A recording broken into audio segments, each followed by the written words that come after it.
Hi, everybody. I'm Kim from Elementary Antics, and I'm one of the admins here at our group all about third grade. I'm really excited to be here with you guys today to talk more about our special series that we have going on this week. I'm a third grade teacher. Now what, right? So this is perfect for people that are new to third grade, new teachers, and even if you've taught third grade for a really long time, but you want some more new ideas, like that's pretty much everybody here, right? So it's for everybody. So today I'm going to be talking about standardized testing. I know, ew. Standardized testing. Nobody likes it, but when you're in third grade, it's usually a reality, so you have to deal with it. Before I get started, though, I'll tell you a little bit about myself. First of all, I am a Facebook Live novice. Like, this might be the second time I've ever done it in my life, so I'm a little bit nervous. And, just give me some grace. I'm probably not going to be able to read comments and focus on talking to you guys at the same time, but I'm going to try. Anyway, I'm from Florida. I have been teaching second and third grade all of my career for the past 13 or 14 years, I think. I took a couple years off in the middle there when I had my kids were really small. But I think 13 years. Yeah, I think 13. I spent probably about half of them now in third grade. And I literally just finished my first year teaching third grade in virtual school. So it's a totally different experience than teaching in a regular like brick and mortar school, but it's been really fun. I really enjoy it. And so it's been kind of almost like a new career, new grade level to me because it's such a new experience doing virtual school, but I love it. But like I said, I'm in Florida, and so our big standardized test is the FSA, the Florida Standard Assessment. And so in third grade, that's kind of like the first year that most kids, I think really around the country, are expected to do these standardized tests. And I don't know about where you're from, but if you can, go ahead and tell us, where are you from in the comments, and do you have standardized testing in third grade? And if so, what is it called? Because I know there's lots of different state assessments. There's some that multiple states use. I know like Park and things like that. And then a lot of states have their own assessments, like Florida. We have the FSA, just for our special people here in Florida. But they're all really pretty similar because they're testing pretty much the same standards. Even though I live in Florida, we have our own standards. They are almost identical to Common Core. So if you're doing Common Core, your assessments are probably similar. So go ahead and put that in the comments, and it'll be interesting to see like where everybody's from, what tests you have to take, and when we share some resource ideas later, you're going to know if this one would apply to you. So I know here in Florida, third grade is that first year they do standardized testing. And not only is it the first year that they do standardized testing, but it's for promotion. So even more stressful, right? Not only do you have to take this test for the first time, but it's going to determine whether you pass third grade or fail third grade, no matter how you did in third grade on your grades. There are obviously other ways, if you do get that failing grade, to for kids to be promoted, but that's like a whole nother video.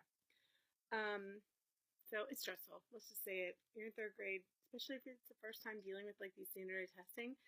You feel it. You feel that stress, especially when the closer it gets, and it's a legitimate thing about third grade. It's real. You got to deal with it. So even though we all hate it, we got to do it.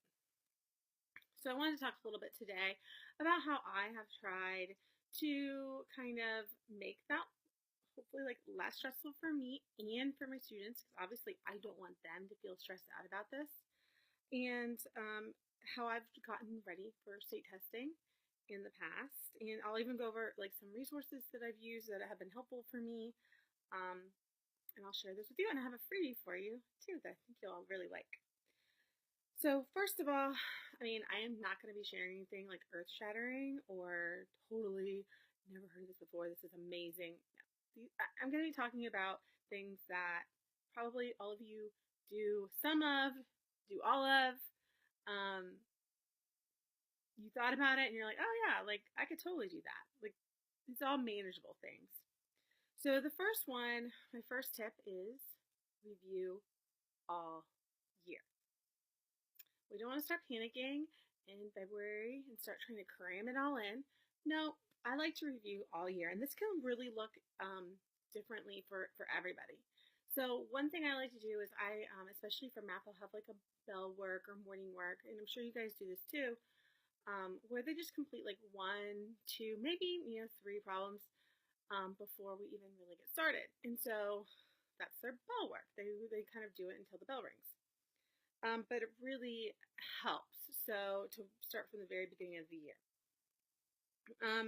So then we'll go over these questions before we even start class. We'll just kind of quickly go over them. And like I said, it's usually 1 or 2 questions, so it's quick. It's really quick. You can really make it like 5 minutes or less.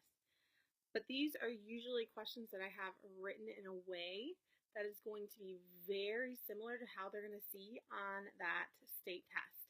Because let's face it, the wording for questions on a lot of these state tests, it's different, and they need to get used to seeing that. They may know how to do that skill, but they need to see the question. They need to see it formatted in that way. And so when you start doing this from the very beginning of the year, they've been doing these kinds of questions all year long. So it's no big deal, hopefully, when they get to that FSA, that state test, whatever they're taking.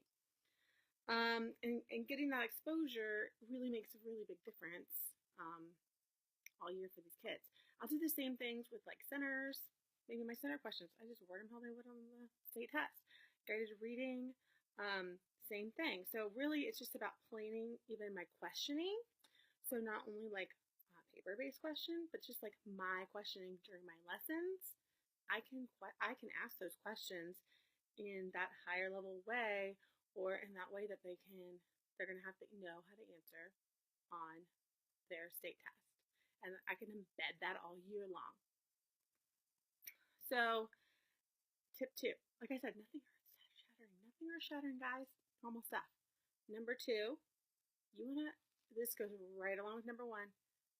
I want to practice my kids practicing test-taking strategies from the start, from as soon as they can in the year.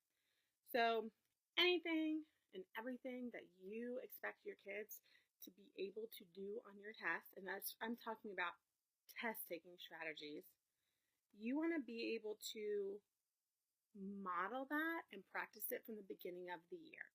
So for example, obviously when I teach reading, I always teach that you need to go back after you've read the question and found what you think is the best answer. You have to go back and look at the evidence and underline the evidence in the text. Whether it was clues or maybe it was a right there one, you want to underline the evidence. Sure, all of you do that too. So I would start this literally from like the first week of school. If we're reading anything, we'll be like, oh, where can we find our evidence for that answer? Let's go back. Let's go back and look at this passage. And even if I'm just doing a read aloud, oh, here it is. I could like pretend I'm underlining that. Here we go. There's my answer to that question, or this is what helped me know how to answer that, or whatever. Start it from the very beginning. Same with, you're talking about word problems. If you're teaching those word problem strategies, do them from the beginning. That way, they are literally practicing that all the time, all year. It's going to be second nature to them when they go to take that test. You trained them well, And hopefully even your second grade teachers before you were doing that too. And, it's just constantly reinforced. Again, nothing but helpful, right? My third thing, build that reading stamina. So important. Reading stamina is so important for this test taking. It's a huge part of it, okay? I don't know about you, but in my state, my students are required to do 2 80-minute reading sessions. 80-minute reading sessions. That's really long, okay? That's a really long time. They need to have the stamina to be able to sit there and not only read it, but think about it for 80 minutes. So I really like to start building up that reading stamina, again, from the beginning of the year.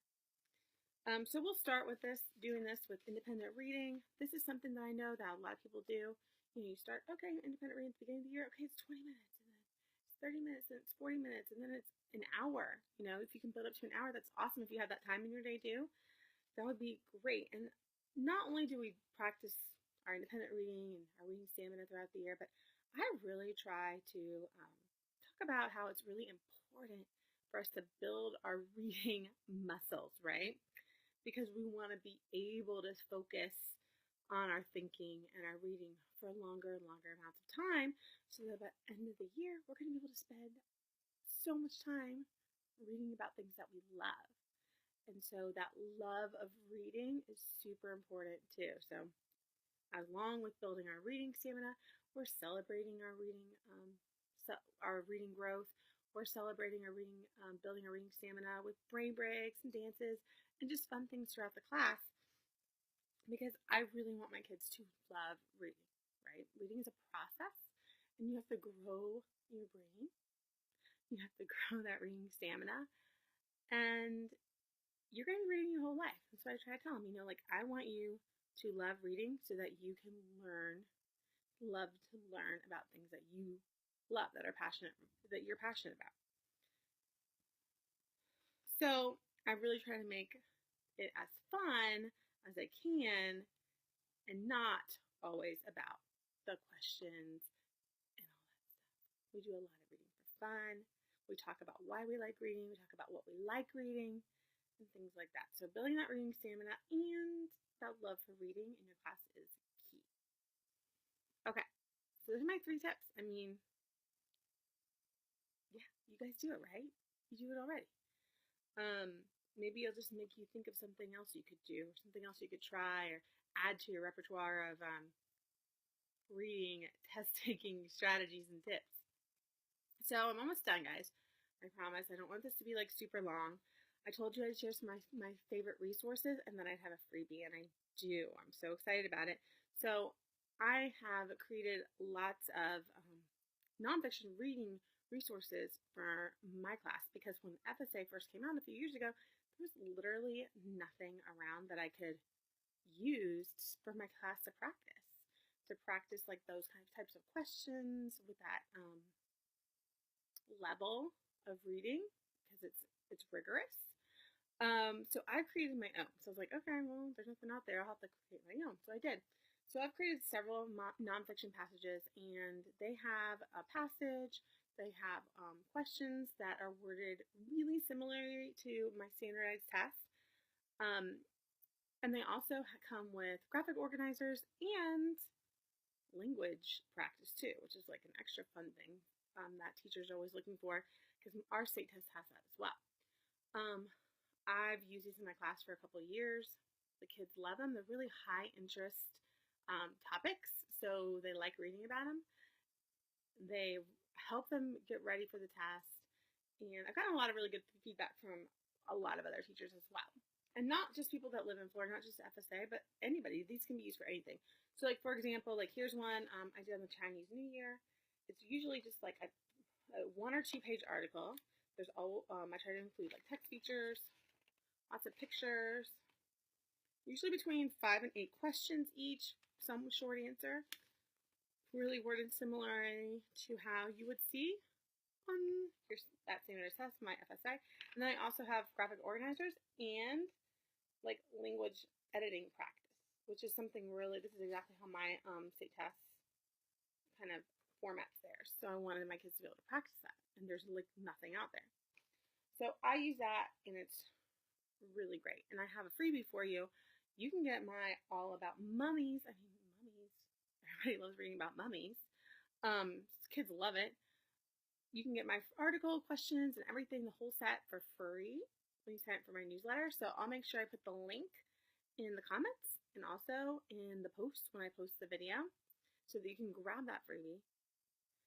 And for math, I use my own resources that I create as well. I don't have anything specifically for test prep, but I know Amy from That Teaching Spark, she has some great test prep centers and task cards that I've used that I love. And if you're in Florida, like me, I used this year, which I loved, something from McCarthy's Math Academy. Now, I don't know her. I just know she's on TPT, and I used her product, and it was how to pass the math FSA for 3rd grade, but she also does it for 4th and 5th grade, and it was awesome. Tons of practice questions, even videos to like show your parents and stuff, and your kids. Loved it. I would totally buy it again. So that's my recommendation for you if you're looking for something for math. And I'm sure there's tons of other things out there too. So if you have like an awesome resource, you're like, I cannot live without this, you can post it in there for others. Cool, right? Okay. All right, guys. It's been awesome. Thank you for joining me today here on All About 3rd Grade. Tomorrow we have another awesome part of our series. I'm a 3rd grade teacher. Now what? Because we're here to help you guys out. All right. See you later.